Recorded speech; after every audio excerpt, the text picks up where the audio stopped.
পর্যন্ত অপচয় হয়ে যাচ্ছে জল, যার নেই কোনো রকম কোনো সমাধান।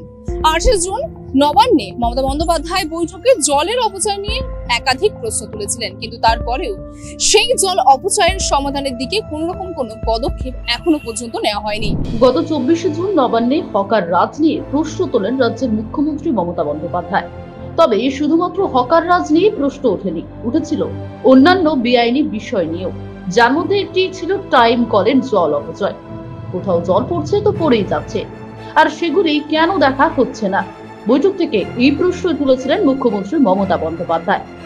যদিও সেই বৈঠকের পরেই হকার রাজ তুলতে কর্তৃপক্ষ তৎপর হয়ে উঠলেও 1 মাসের বেশি সময় হয়ে যাওয়ার পরেও জল অপচয় নিয়ে কোনো রকম কোনো তৎপরতা এখনো দেখা যায়নি। কল বন্ধ করা তো দূরের কথা, শহরে এখনো বহু কলের উপরে নেই কোনো প্যাঁচ।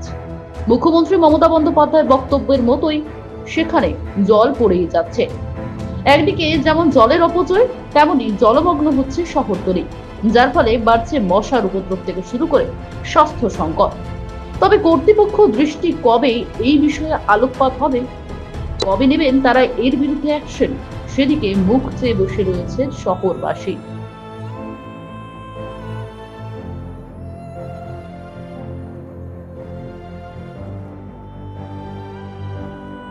তবে কবে বন্ধ হবে এই জলের অপচয় এবং তা রুখতে নেওয়া হবে সরকারি পদক্ষেপ, সেদিকে নজর থাকবে আমাদেরও।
ক্যামেরা রিদমের সঙ্গে নীলাম দাস রিপোর্টিং, বাংলা হান্ট, কলকাতা।